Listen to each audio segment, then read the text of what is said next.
District Board of Education regular meeting Tuesday, December 13th, 2022, 7 p.m. Roll call, please. Mrs. Crawford? Here. Mr. Moore? Here. Mr. Norris? Here. Mr. Ritzenbaum? Here. Mrs. Wick? Here, we stand for the Pledge of Allegiance. Pledge allegiance to the flag of the United States of America and to the republic for which it stands, one nation under God, indivisible, with liberty and justice for all.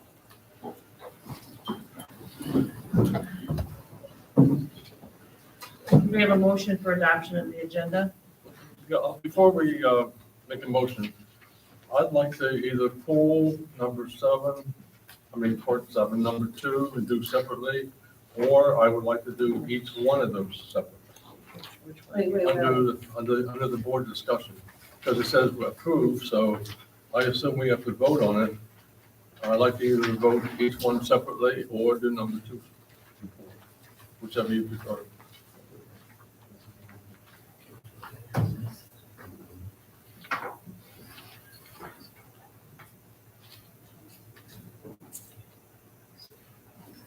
So do we have a second to? Do them separately?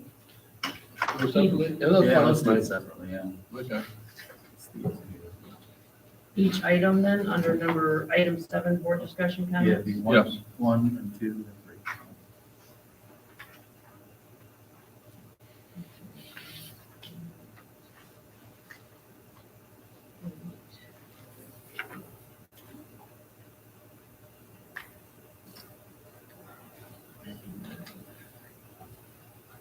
Do I have to do a motion on that since we pulled As that? part of the agenda, Yeah. adopting the agenda. So Yeah. Mr. Moore made a motion to adopt the agenda with those Based changes. off And I'll the second. Part 7 and do it separately. I'll second that.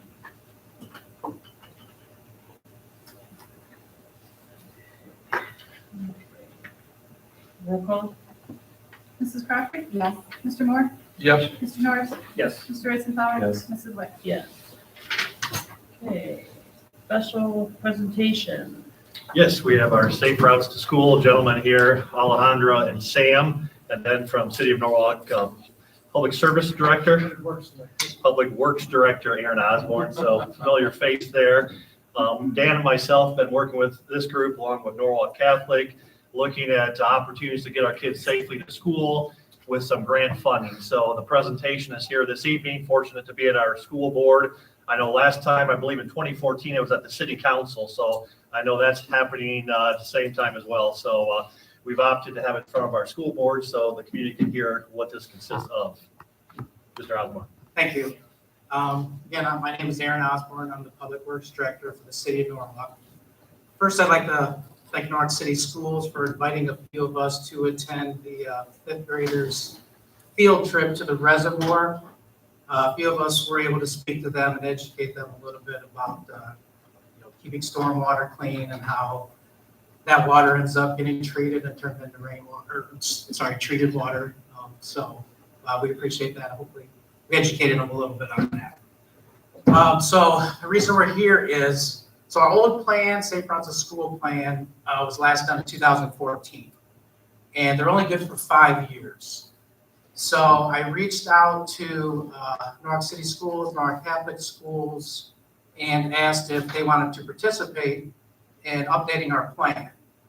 And they both were ecstatic to be part of that. So I did the application, we applied, and ODOT approved updating our plan. This plan is no cost to the city or the schools. It's all grant money through ODOT. And what ODOT does is they hire a consulting firm, which is Matt McDonald, and Sam and Alejandro will talk about the plan here in a few minutes. But basically what the plan is it's a Safe Routes to School plan. And basically the plan is to come up with, we created a team with Norwalk City Schools, Norwalk Catholic Schools, city personnel, a few members from Fisher Titus, Huron County Public Health. And our team gets together, we go through ideas to make improvements, to make it safer and improve and encourage students to walk and bike to school. So once the plan is done and is approved, we'll be able to apply for grant funding for the programs we deem that we should improve upon. One thing I do want to stress, this isn't just a city plan, it's not just a school plan, it's basically a community plan. So some of the improvements that could be done through this program won't just benefit our children walking safely or encouraging them to walk back to school. It improves it's for the whole community. So further ado, I will let the experts here talk about the plan, Sam and Heather.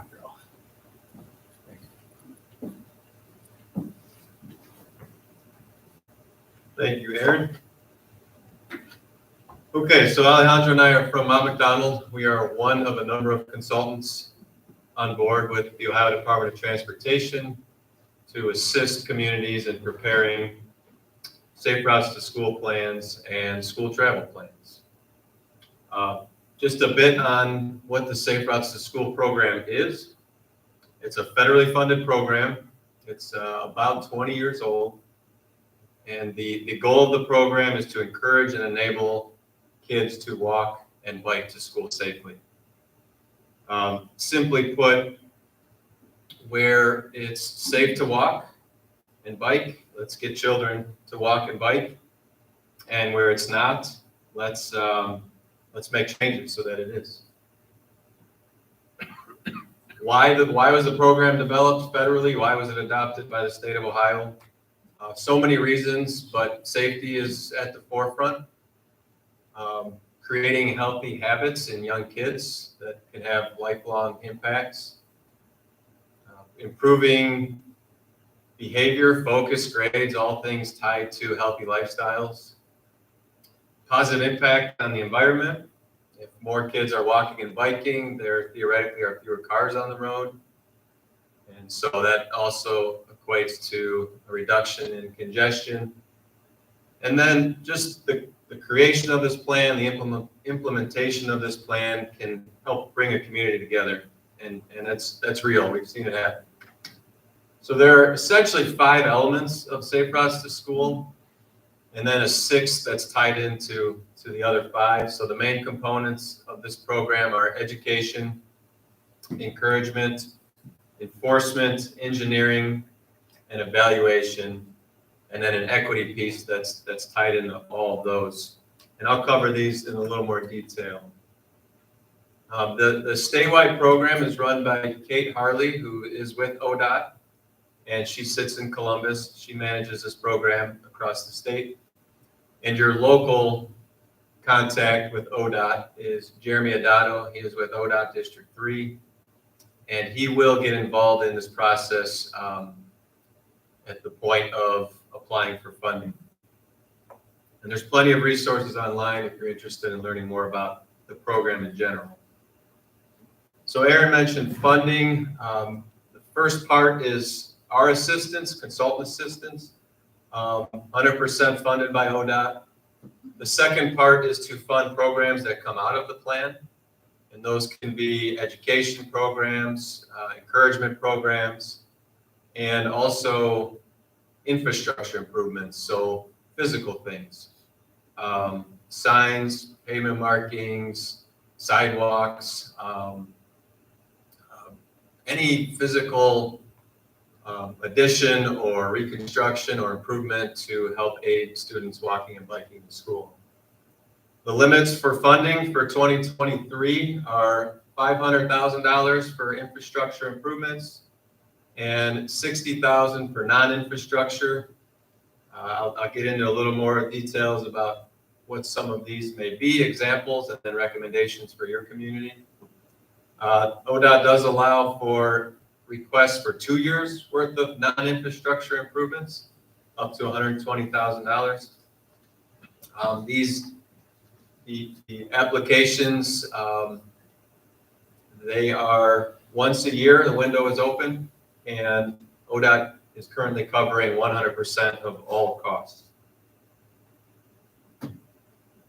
So to get a little into Norwalk and your community, like Aaron mentioned, a school travel plan was completed in 2014.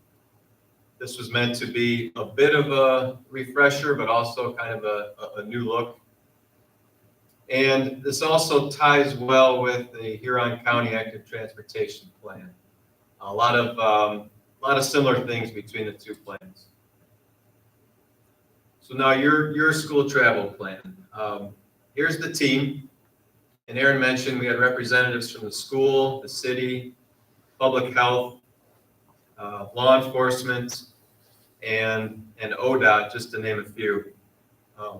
It's really important to say that this is the community's plan. You know, we're here kind of representing the state to help guide this process, but all along it's initiated and carried through by the team that you see here. One of the first actions of the team was to come up with a vision statement, and I want to read this. The vision of the Norwalk Safe Routes to School team is to optimize and maximize the number of students that walk or bike to school and to promote safety, wellness, and sustainability among the student population and broader Norwalk community. So again, very important that we tie in some of the key themes of this program and make sure that it's a benefit for the whole community. So what have we done to date? This process started only a few months ago.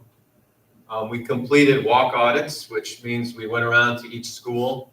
We watched student arrivals at the beginning of the day and dismissals at the end of the day. We looked for things like where are students walking from and to, how many students are riding their bikes, what does traffic look like in and around the schools, what do sidewalks look like, where are bike racks located, all kinds of things. The school district conducted parent surveys to get feedback from the community and parents that have kids in these schools. We conducted student travel surveys where students were asked in school how they got to school that day. So we can get an idea of a percentage of kids walking and biking right now.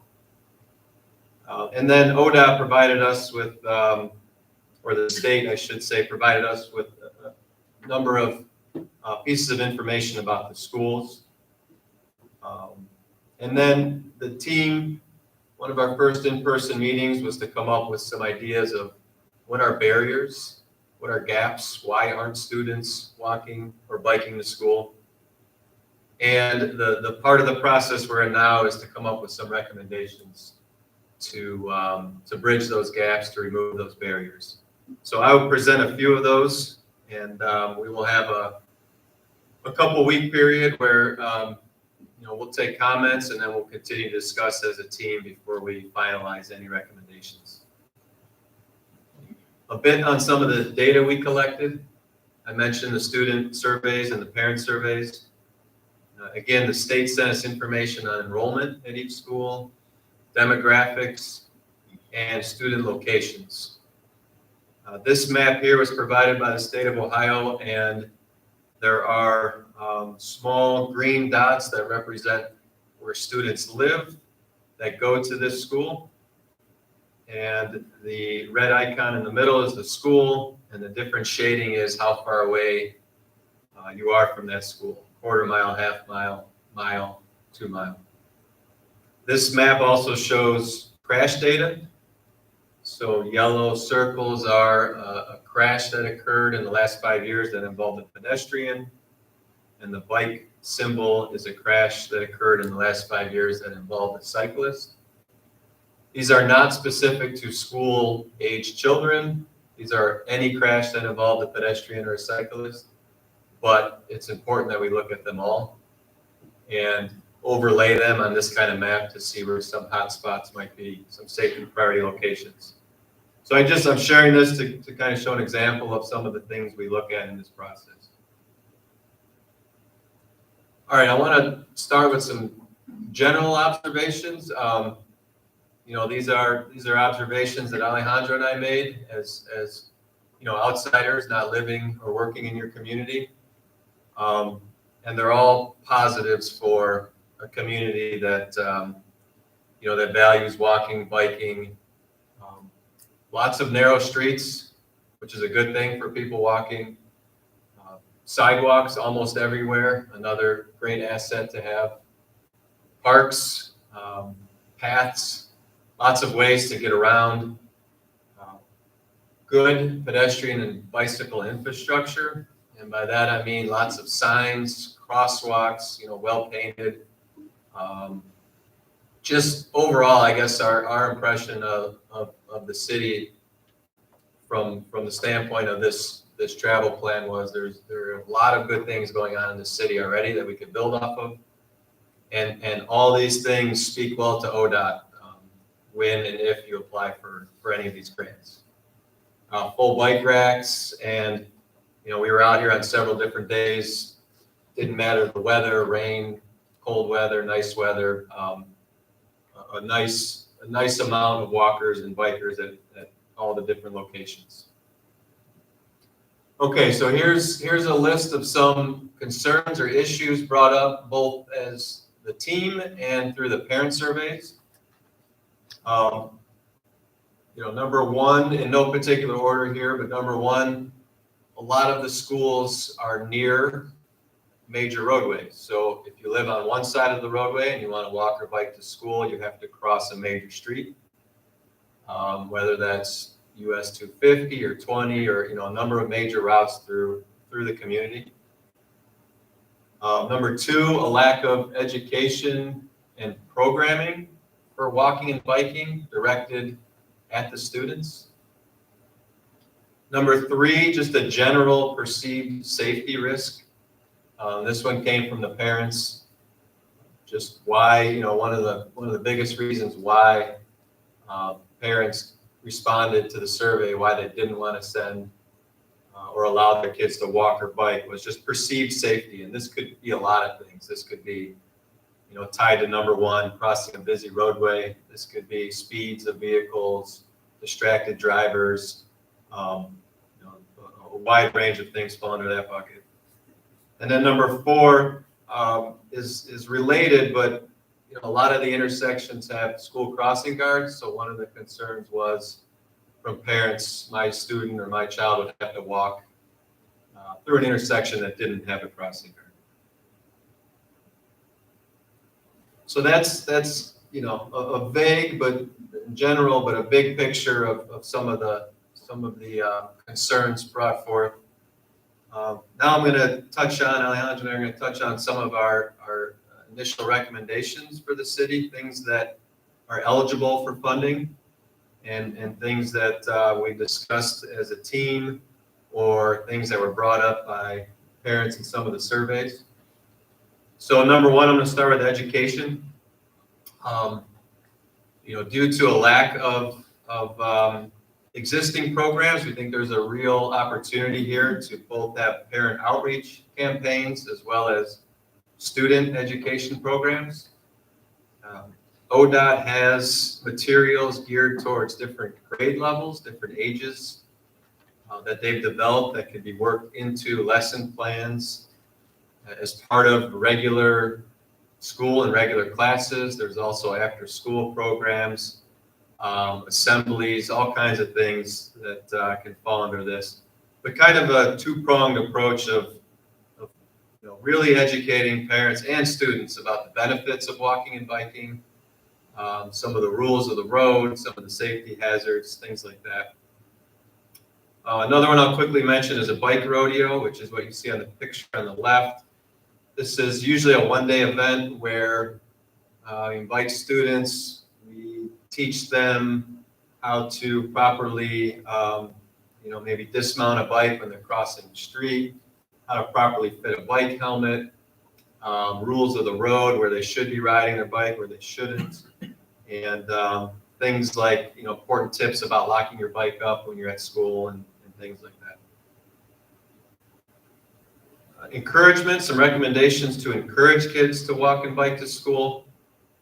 For me, two no-brainers on this list are walk to school day and bike to school day or bike to school week. These are national and international programs that fall in October and May and are a great way to gather a large group of students and have a kind of a fun morning out of it and promote walking, promote biking.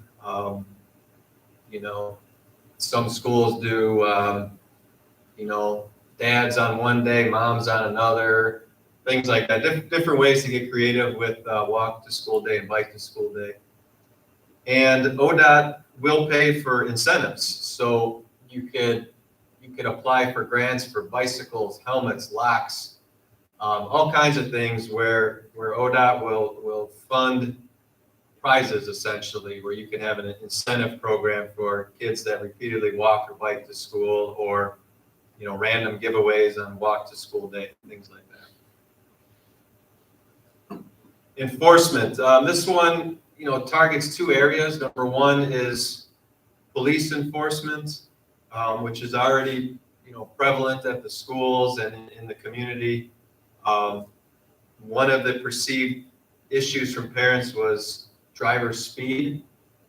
So, you know, ODOT can pay for programs that, speed enforcement programs, where there's some educational materials, potentially, you know, law enforcement sets up some temporary trailers with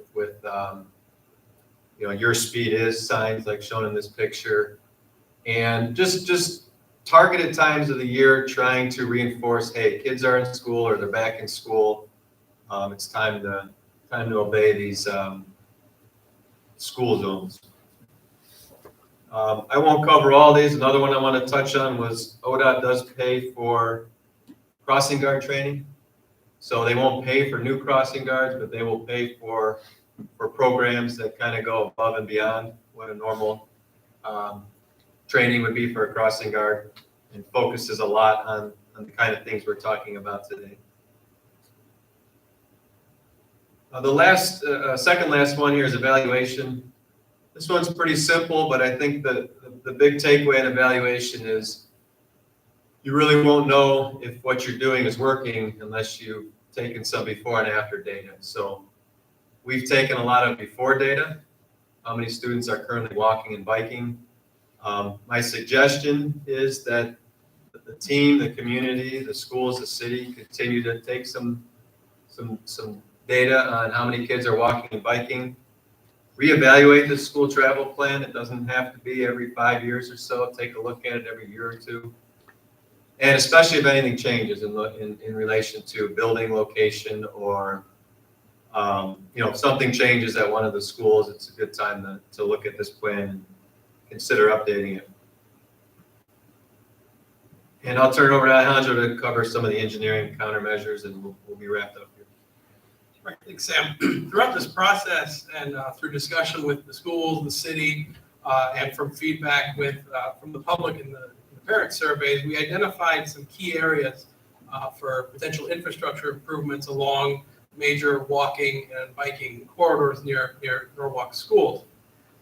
And 3 of these locations that we identified for potential enhanced pedestrian crossings were locations such as Christie and Warren and Benedict, which is a location to the east of Norwalk Middle School. It crosses Benedict, which is a pretty major street here in Norwalk. That intersection is heavily used by pedestrians. There are curb ramps for east-west movements across Benedict, but there are currently no signs or pavement markings in that area. That's one location where an enhanced pedestrian crossing could be installed, and that kind of equipment would look something like what you see here. This is near Norwalk Catholic, and the equipment here includes a rapid rectangular flashing beacon, also known as an RRFB, which has a push button that allows a pedestrian to push a button. The sign will illuminate and make the crosswalk visible for people to cross the street. Also, enhancements could include highly visible pavement markings, such as a ladder-style crosswalk or just a more visible crosswalk. Another location for these improvements is also on Christie at Norwood, to the west of the middle school, specifically on the north side of the street there. There is a crosswalk, a marked crosswalk there with signs, but we could potentially install a more visible crosswalk, again with an RFB, more visible markings, more visible signage to assist students cross that busy crosswalk. Another location I wanted to mention was on Washington Street near the McGowan Park. This is a location where there's a lot of pedestrians, especially children, that will cross. There's no marked crosswalk at this location, but this would be a good opportunity to install a highly visible crosswalk that especially a lot of children would be using as they access that park on a daily basis. Can I ask you a question? On this enhanced Yeah. crosswalk, they have the flashing lights, right? At this location specifically, Yeah, yeah. I've seen that one. But the other ones will also have, like Christie, Warren Drive, Benedict. Yeah, so that's one of the things you can apply. Let me ask you, for a driver, what is the law? When those flashing lights go on, you're supposed to stop. When are you allowed to proceed again? Well, the state law is that pedestrians within a crosswalk have the right of way. So obviously, if there's someone in the crosswalk, the vehicle has to yield the right of way.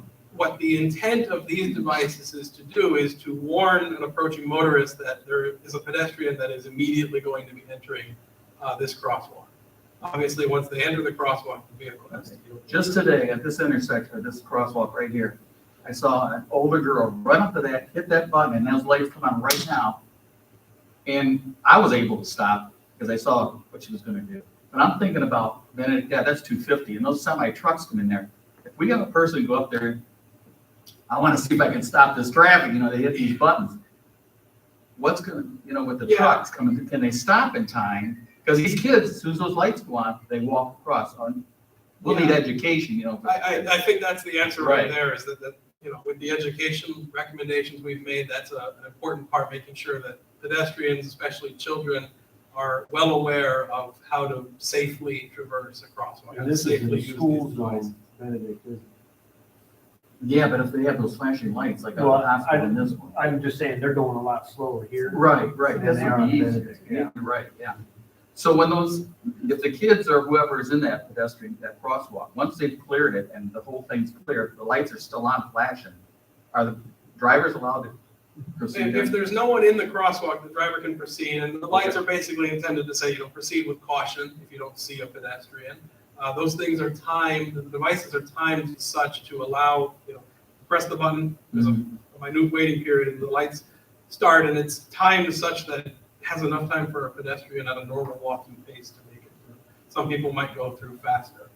Well, the kids go through real fast. Yeah, so the lights could stay on for longer than, a child would take, especially if the child's running through the crosswalk. I Okay. also wanted to point out at Christie and Warren and Benedict specifically, the crosswalk at that location is a little bit offset. It's not exactly straight. The two curb ramps are a little bit offset. So another reason to try to enhance that and make it a little safer for pedestrians. Okay. The last engineering recommendation I wanted to discuss with you guys is there is a path right now leading from the high school to the athletic fields between Norwalk Middle School and the high school. This path is not continuous. The one from the high school ends at about this tree line that you can see in the picture. And the path leading from the middle school ends at the bleachers that are within the athletic fields. We observed a significant number of students walking through the athletic fields, through the grass. And that can be challenging, especially when, this time of year when the fields become a little more muddy or there's snow on the ground. One consideration could be to complete a full paved path from the end point of the high school path to the around the fields to the bleachers to make a continuous path from Norwalk High School to Norwalk Middle School. So with that, I'll pass it back to Sam to discuss the next step. Thanks, Alejandro. So not an all-inclusive list and definitely open for comment and thought. We just wanted to present some things so you had an idea of what are eligible for funding, what are likely things to be funded, just to get you in the mindset of what ODOT, these are the types of projects they typically fund. The immediate next step is to share the draft plan. Electronically, paper copies can be made too, and open a window about 2 weeks to take some comment. Then our team will gather again. We'll discuss the comments. We'll incorporate comments into the plan. The plan will be finalized and shared with ODOT at that time to make sure all the requirements are met for a funding application. And the final step before applying for any funding is the team actually needs to sign off and say they endorse the plan. And once that happens, it becomes an official document that can be used to apply for the grants, both infrastructure and non-infrastructure. The grant window is January 6th through March 3rd this year in 2023, next year. And then we'll close down March 3rd and open back up the following year. So that's the window this coming funding round to get applications in. We are not part of the application process. That's just how ODOT does it. But the ODOT district representative is fully part of that process and will assist in pushing through any applications. So again, next step would be to share the plan and open it up for comment at that time. And with that concludes our presentation. So again, thank you for allowing us to be here, giving us the time to present. I appreciate it. Thank you. Are there any questions from the group here? We don't have many opportunities like this, so let's take advantage of it. Just a few. I'm Shelley here. Probably most of you know me. So the grant money will that apply? Were there grants available for on-campus improvements? Yes. For example, the path that you recommended go around the athletic fields. There are grants available for that, for additional lighting in certain areas, like in our bike racks or in an area that's not well lit. Painting for on-campus crosswalks. I deliver a kid to the high school every morning, and almost every morning, several kids cut across from that path that you pointed out, across the parking lot heading towards the main entrance. And I think we've all seen that. Right about middle school, their brain starts to change and everything that they learned in Safety Town goes out the window. So that path across that same crosswalk that he pointed out, I go through that way almost every morning. There's a student that literally sprints across right as that light turns on, and sometimes it's not within the school zone time that those lights have not been activated yet. So you're going normal speed and in the dark, something. So I'm just curious as to whether that grant money can be used for on-campus activities as well. Yes, so the short answer is yes, ODOT tries to stay away from outside the public right of way, except on school property. And because the schools are involved in this process, they have a standard agreement form that says we're gonna 100% pay for improvements on your property, sign off on this, and we'll make it happen. So yes, pavement markings are eligible, lighting is eligible. Yeah. Bike racks are eligible. Yep. And with our dark hours, Jeremy's pointed out that before, we have some areas, it's just dark. Well, there's no cameras. If you're in an activity Yeah. after school even, dark when I go, dark when I leave. So If you're those gonna, are critical spots if for you're sure. gonna park your bike at 7 o'clock in the morning out here, you can't see to put a lock together even Yeah. because it's pitch black. And I mean, just remember that $500,000 sounds like a lot, but it does go quick. They've upped that dollar value the last few years to try to keep up with inflation and just the cost of materials. But it does go quick. But yes, all the things you mentioned are eligible under this program, and all are things that have been funded in other communities. I didn't mention this, but every approved school travel plan is on ODOT's website. So, there are many schools that have gone through this process, and ODOT shares them all, so you can see what other communities not only applied for, but what they got funding for. Can I ask one more? Yeah. So then that grant money, is it only used towards what you guys specifically call out in your recommendations or plans, or does the school district have the option to also add to that request? Do their own evaluation? Yeah, this funding is tied to this document we're putting together. So it needs to be in this document, but the document is a living document. It can be, the day our contract ends, the city or the schools or the community can make a change to that document, and then can be applied, funding can be applied for. So it needs to be in a document, but the document isn't closed or set at any time. If it's not formally updated within 5 years, this document can be used to apply for funding. And if you find something next year or after the window closes that you want to add, you can add it to the document and apply it the following funding cycle. So the comment period goes out to everyone that's a member of the school district or just the school board? I was just gonna ask that, so the next step is, sending out to the community what the plan is and asking for, are we gonna do a meeting? Or we're just asking for feedback or? ODOT requires I think they recommend a minimum of a 2-week period where the document is shared and anybody in the community can look at it and respond. Or how do they respond? We'll figure that out because we want the Okay. responses. ODOT collects a lot of the data, but they don't collect responses on the plan. So we'll figure out a way either through the city or schools to collect some of that information. And yeah, just a comment period. Then we'll meet again as a team and discuss those comments and moving forward with the plan. Yeah, our context, like doing a one call now, you're typically 2 per child, so 6,500 is what that's going out to, but clearly we need to have the avenue so the entire community has that access to respond. So it's not just I have a child here, that's my only, avenue to respond. So definitely the larger group is what we have to target as well. Yeah, possibly the city website or something.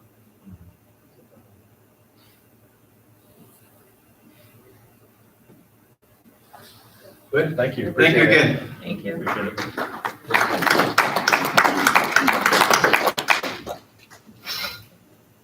Okay, public participation. Each person who wishes to address the board will be asked to give his or her name and address. Remarks should be limited to 3 minutes in length. If after everyone who wishes to do so has had an opportunity to speak, additional comments may be made up to a total allotted time of 30 minutes.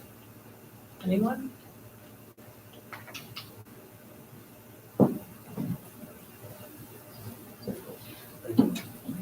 Okay, treasurer's report.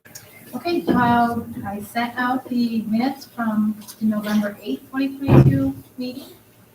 We had the November 2022 financial reports.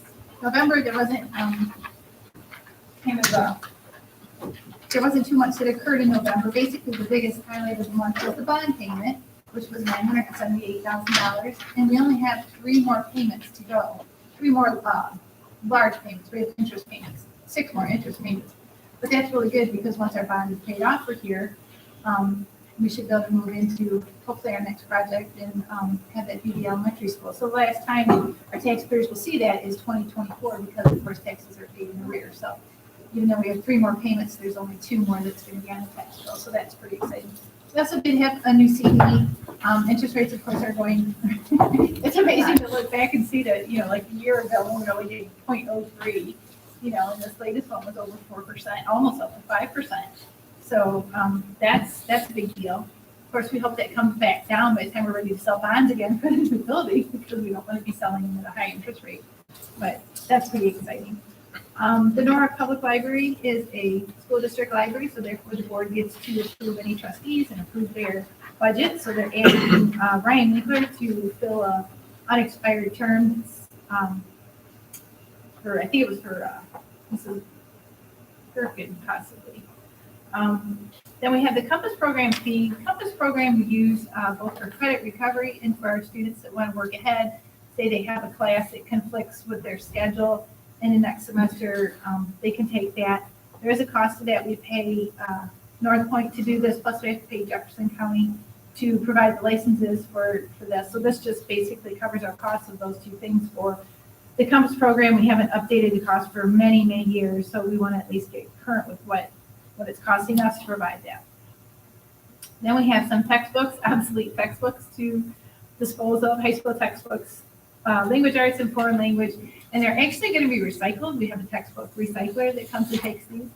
Not sure what they really do with them, if they keep them in the same method and just sell them or like recycle them into new textbooks, but Mrs. Gerber has the information on this. Oh, She no, just I didn't know if gave you it were to me actually asking me a separately. question there, or Sorry. if that was rhetorical or what. If they're still up to date, they will take them and resell them, and they would give us money for that. But if they're just taking them to recycle, they just recycle them like any other paper, things like that, yeah. Should take from them. So we do have that to approve, and then a donation, $1,000 for the robotics club from the Norwalk Eagles Club. And that's all I have for you this one. Thank you. So can we have a motion for approval for treasury reports, items 1 through 6? So, okay, go ahead. Second. Any discussion? I will point out though, since you're talking about recycling, because at Ivy Invest in Youth, we have clothes donating. And there's another nonprofit that comes in through the clothing bank and through the Special Olympics, just because a lot of people don't know. This other nonprofit takes clothes, shoes, whatever that's not used, and they're using it in insulation now. So everything's getting used. I thought that was fascinating. I shared with everybody that comes into the shop. So I thought, oh, there's an opportunity to talk about that too. Good. So, Yeah, I'm like all about recycling, so good to hear.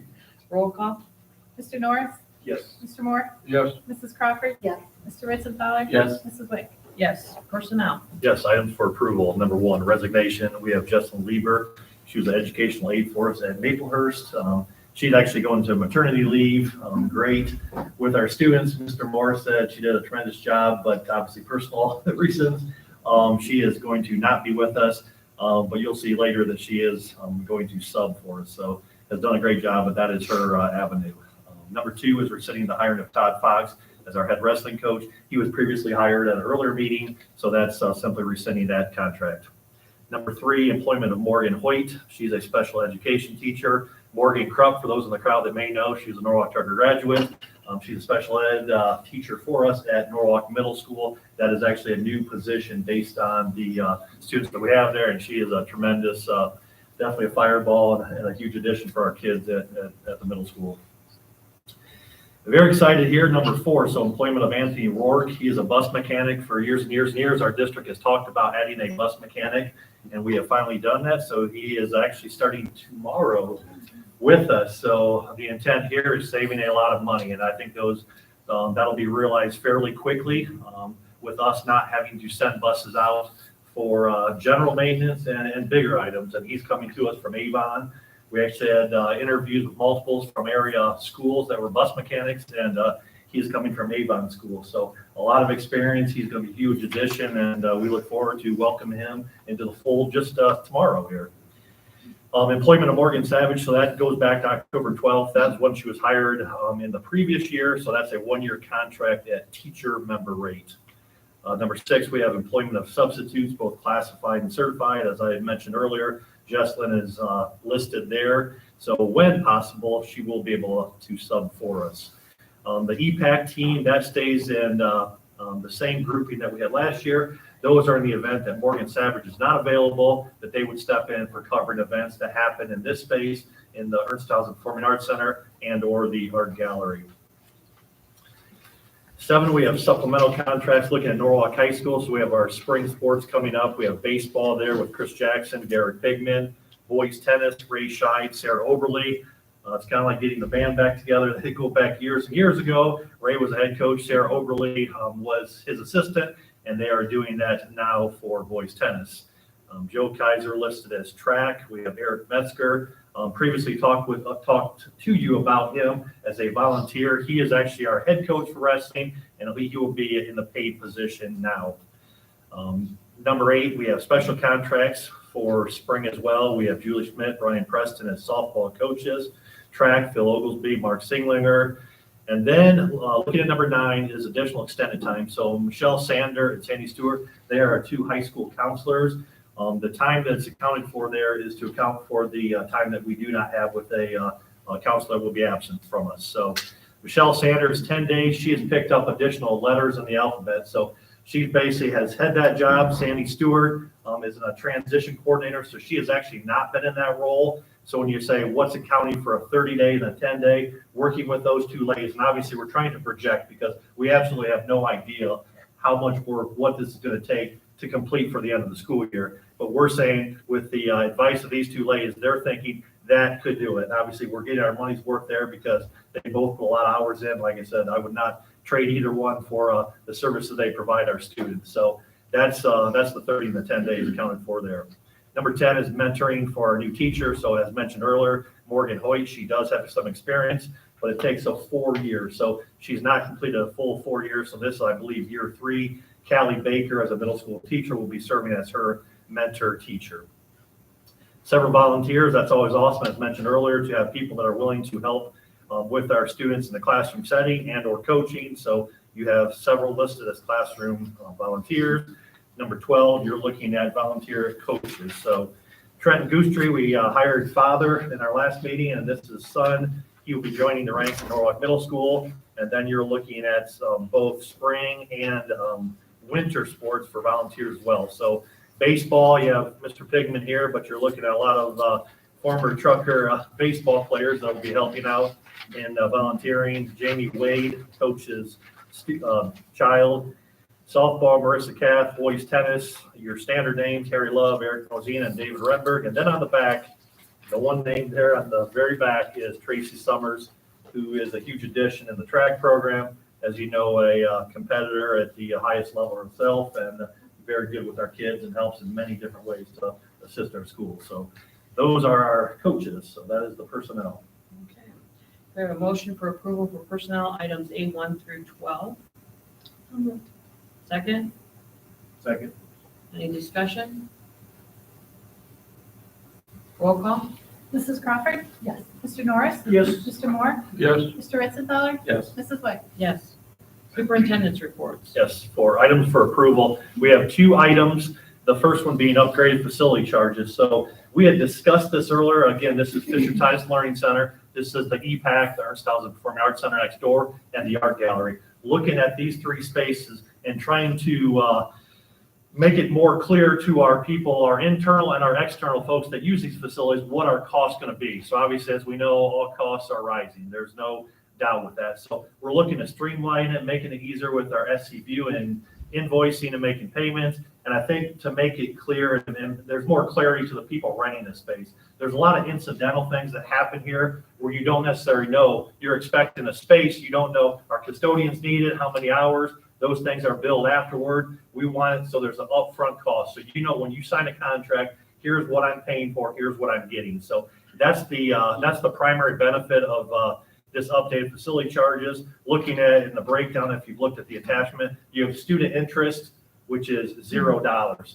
Now, North Point ESC we've worked with, and even EHOBI, when there's trainings that benefit Norwalk and benefit the local area, we're not charging for those spaces. We're doing that because obviously it's the right thing to do. It's student-based, that's why we're here. And then you look at other areas. You look at nonprofit, private.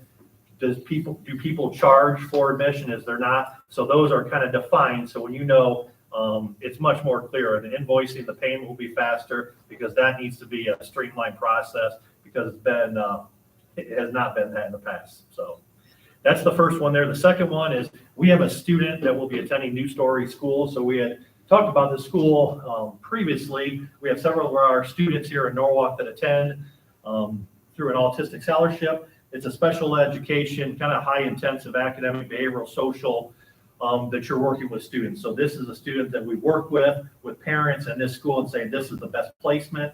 And that is a decision on our end, and therefore there's a cost associated with that. So those are my 2 items for superintendent for items for approval. Thank you. So I need a motion for superintendent's report items A1 and 2. So moved. Second. Second. Any discussion?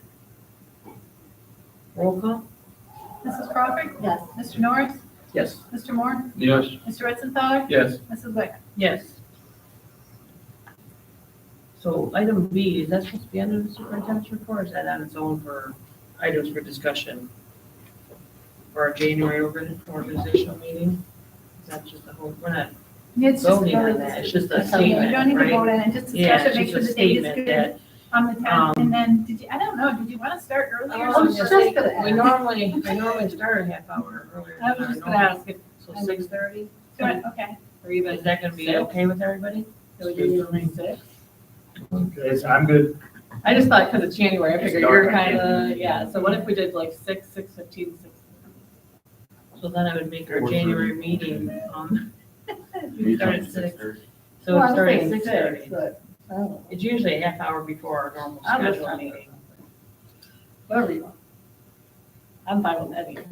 Let's do 6 o'clock. I mean, look, 6:30, because then it's gonna change, because then our January meeting would start a half hour Oh, earlier, yes, yes.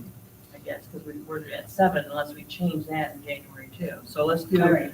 6:30. So make that correction on that. And then the regular meeting will start at 7, Yeah. which we've been doing. Okay. And then we're moving on to item C, so EHOBI news. Okay, I really have a couple of things. First of all, the January, or the 2023 Saturday Youth Program will be beginning. You must register online at EHOBI.net. They will not accept any phone calls this time. So that will be available. I have a brochure here in case anybody wants to see it. You're welcome to see it. It looks pretty good. The Young Chef Inn is now open again. I believe it's going to be Tuesday, Wednesday, and Thursday. You can call up there for reservations. In fact, they have a Christmas buffet for Thursday, if anybody wants to call ahead. What I like is they're going to provide one tomorrow for the board. Okay. And the other thing is too that I'm very proud of, is some of you are aware, they had 2 students very seriously injured in an accident here about a month or 2 ago. And the staff and the board up there raised somewhere around $2,500 to be divided between them to help the parents with the remodeling of the house, hospital expenses. And so I am very, very proud of them for that. So, okay, thank you. Legislative report. SB 178 is the one that's clearly in the air. Right. And so you're getting to read all political positions and sides and where that stands. So that's kind of the, I'm getting responses, I'm sure, as all of you are on both sides of that and kind of where the angle. And you got to see some of that excitement in your own meeting at the Capitol Conference. So Well, actually, they didn't have any classes to update us on any Regarding that. bills, which I was really disappointed in, yeah. Mhm. So that was disappointing for me. It was actually probably one of the weaker conferences I've been to, and I've been there 5 out of 7 years, and I wasn't overly impressed. But yeah, if you haven't looked up that bill 178, read it. That's all I have for recommendations for. Okay, board discussion. So we're going to separate these items out. So item 7, item number 1, approve the public release of supplemental executive summary form from Flannery Georgia List, which I always say that wrong. So I need a motion. So moved. Okay, I have a question on that. It says supplemental. Are they going to be releasing the whole thing? Because I know we've had a lot of public requests on this. So, It's a redacted supplement summary that they're releasing. It's pretty much the same thing that so they're not going to get the whole thing then? I mean, I was under the impression that if it's a public request, that we have to give them the whole thing. That's what the whole- Right. The problem with that is we've got the redacted version. If we release If the there's whole any thing, names or then that identifies victims, victim names, parents, and we can't do that. It's a legal issue. So we have the summary report. That's why we have a supplemental. So it's not going to It still be, gives results of the but I mean, investigation. it will include everything that they investigated Yes, without the names. yes, Okay. yes, With all the names of students. right. Okay. And we have to approve it to be released for public records release. Oh, okay. So if we can't, after this meeting, we can't sit there and just start handing it out. Right, okay, right, Yeah, right, that's right, the only okay. difference there. So Okay. do I have a second? Second. Any other further discussion? I want to make sure that this is not going to be a burden on Joyce. So I don't really know how that will work, but I don't feel like we can ignore the fact that a lot of people want to see what this investigation showed. I don't want her to have to fill 575 public record requests. If there is some way that we can release this. Well, it's up to our newspapers. So if there's a way that we can To release pass this on the information as well. easier on her, I would appreciate that. I'm not sure what that way is, but. I feel like we could probably just post it on the website. I was gonna say we can, I was gonna say instead of, I was gonna say we can each have that form, but, then if we're okay with it, then we could just do that too. Post it to the website. usually. Yeah. Yeah. If I we're all- don't want her to feel bombarded by. If we're all okay with that, then do we need to do a separate motion for that to release No, I it to the website? Okay. I have one more comment on that, Okay. though. On the public request thing, I don't know if it's a personal problem with me or what, but I am against people requesting either with letters or emails and make it anonymously. I just don't feel that if it's anonymous, that, I mean, I know it's state law that we have to give, but if it's anonymous, I just don't feel that we should answer it. I'm getting, that's just my Unfortunately, we opinion. have to, right? You know, I mean, that's just my opinion on that. Joyce. You are certainly entitled to your Yeah. opinion, but the law says. I know, but- That they do but not I'm- need to provide your identity, they just need to provide a method for me to reply to there, so. I'm still You don't against have it. a problem. All right, roll call? Mr. Norris, Yes. Mrs. Crawford. Yes. Mr. Moore, Yes, Mr. Ritzenthaler, Yes. Mrs. Wick. Yes. So we're going with item number 8 now, approve the Ohio Revised Code 5705 dash 41D, then and now, purchase order, blah, blah, blah, 99-44591. I did not have enough money encumbered for the cost of the investigation. And to be able to pay anything that's more than $3,000, more than what I had encumbered, requires for the governing body, which in this case is the board, to approve that before I'm able to pay it. And the section of revised code that describes this is the 5704.41D, which is, we refer to our then and now. okay, I have a comment on that too then. I know the cost is very excessive, almost $100,000. I personally am against it. The reason is, I feel that this price inflated when they did more than what we intended the original. We intended the original to be, you know, who did it, how was it done, and the administrator's interrogation. We did not authorize these people to look into finances and other things, but yet that is in the report. And I don't feel that we should have to pay for anything that we didn't actually say okay to. I mean, I know I abstained the last time, but, you know, and again, they came back with stuff that we already knew. I don't see anywhere where this investigation actually helped us, except it brought out finances, which we found out, well, I didn't find out, they found out from internally that it had happened. You know, we didn't need the investigation for that. You know, so I just don't feel that we should pay the whole bill. Because, you know, they, you know, I mean, they're charging us for stuff that we don't look into. Let's go with the motions first, and then we'll go back to our discussion, because I want to add to that. I need a motion for item 8. So moved. A second? Second. Okay, so further discussion. When things were brought to their attention, as far as financially and stuff, we would have never have found this out on our own, through our own administration, never.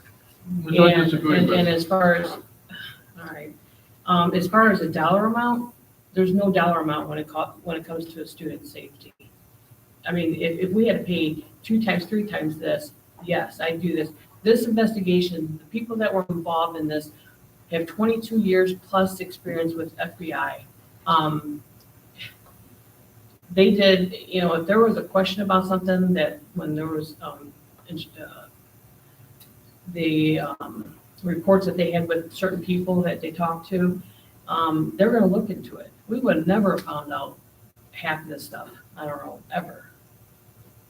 Any more discussion? Well, I disagree. I mean, we would have found out about the finances because it was found internally.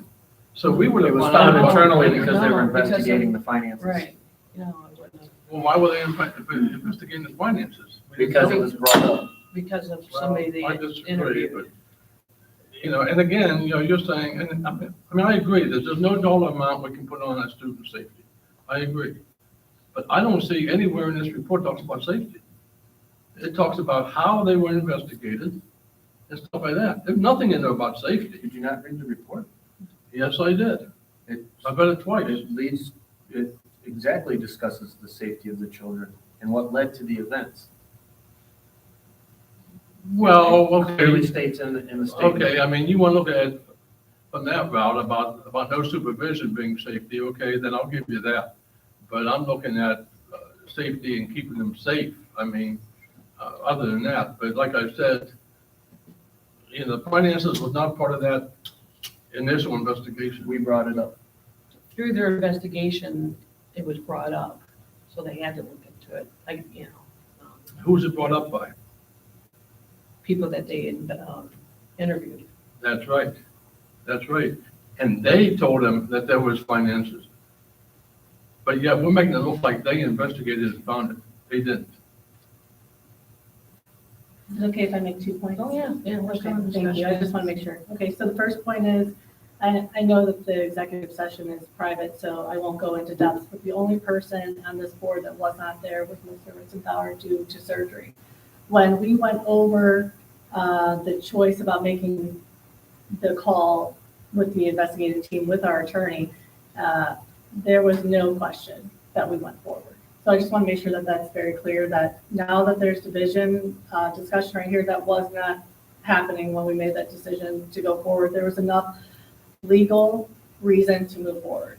My second point, I'm gonna have to go to Joyce here. Joyce, how long have you been here? How long have you been with the district? This time since 16. And how many lawsuits has the district faced since you've been here? 1. How much That was money? ongoing when I got here. I know, no, but I'm asking a general question. How much money did that lawsuit cost the district? It cost the insurance company $500,000. How much did it cost for attorney fees and everything? We were defended by the insurance company, so they covered the cost of the attorneys to defend it. We had to pay the deductible, as the school district, we had to pay the deductible, the $2,500. The insurance company paid the attorney fees, and they paid, it was settled out of court, Correct. basically. The insurance company paid that.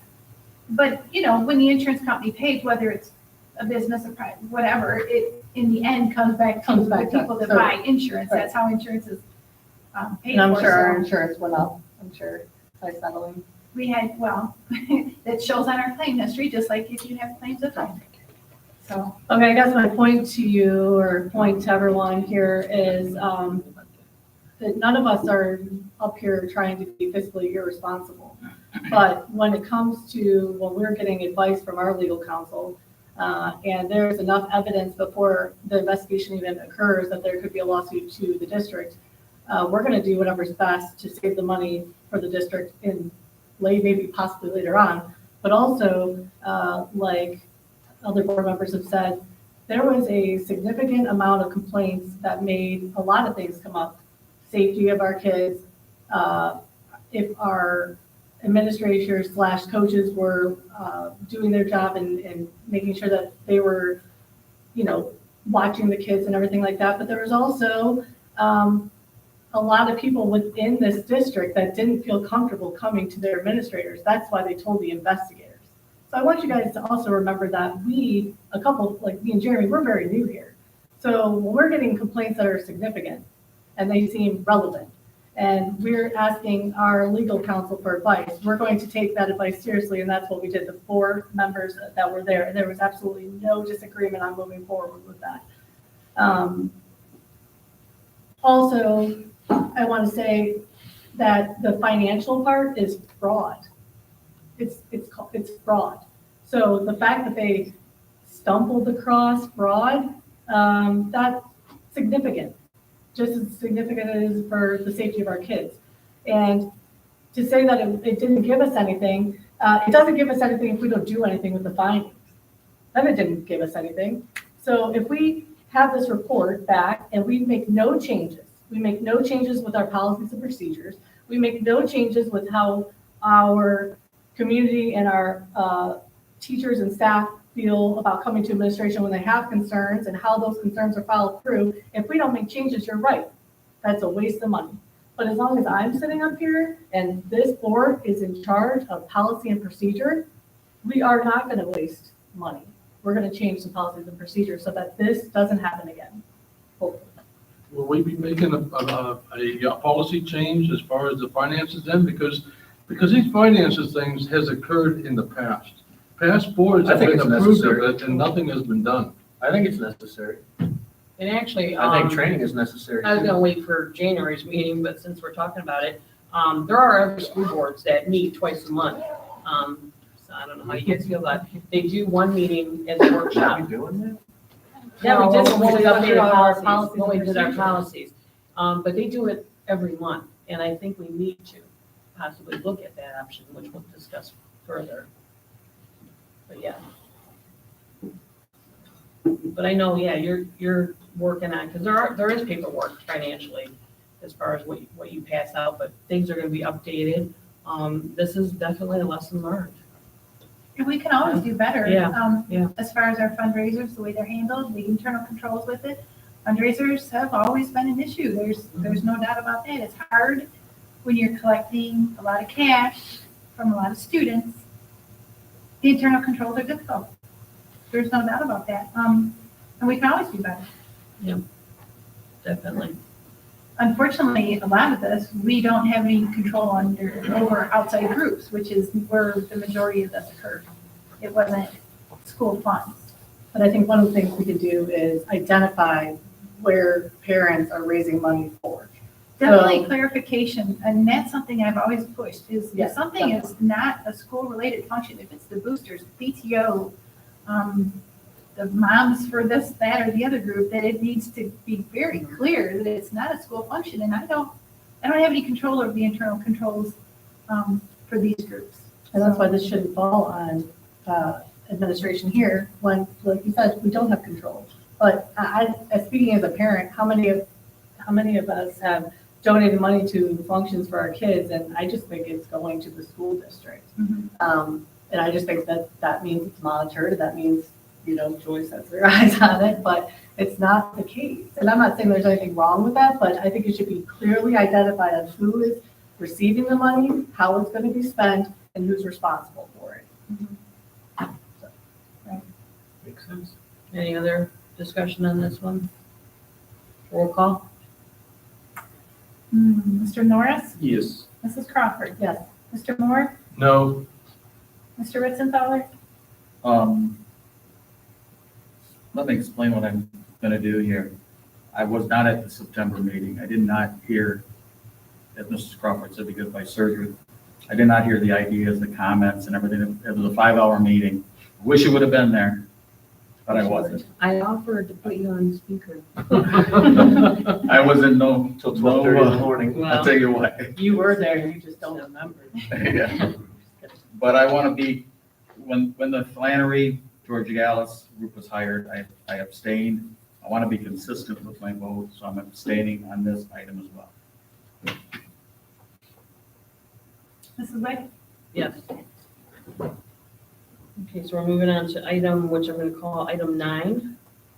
Approve the resignation separation agreement for Todd Fox, teacher, effective December 13, 2022. Motion? So move. Second? Second. Any discussion? Roll call? Mr. Norris? Yes. Mrs. Crawford? Yes. Mr. Moore? yes, Mr. Ritzenthaler? Yes. Mrs. Wick? Yes. I need a motion for adjournment. You gotta be next. so Oh, move. wait, yeah, Wait, yeah, actually- I'm sorry. I do want to make one statement, so Mr. Todd Fox resigned following an investigation into allegations regarding his failure to properly supervise students and athletes on the Norwalk High School football team, his management of certain district financial accounts under his control, and his failure to report a matter he was required by law to report to law enforcement. Since Mr. Fox resigned because of his investigation into possible violations of licensure code of professional conduct for educators, The allegations have also been reported to the Ohio Department of Education. Let the summary of the outside investigation speak for yourself. And as you've heard, people that have asked for the request, which are newspapers, they're gonna get it, but we will have it also posted on our website as well. And before we adjourn, I have a favorite T-shirt that I wear during this time of year, and I just think I should say it. Dance like Frosty, shine like Rudolph, give like Santa, and love like Jesus. So I need a motion for adjournment. So move. Second? Roll call. Mr. Morris? Yes. Mr. Yes. Mr. Moore? Yes. Mrs. Crawford? Yes. Mr. Ritzenthaler? Yes. Mrs. White? Yes. And Merry Christmas, everyone. Merry Christmas.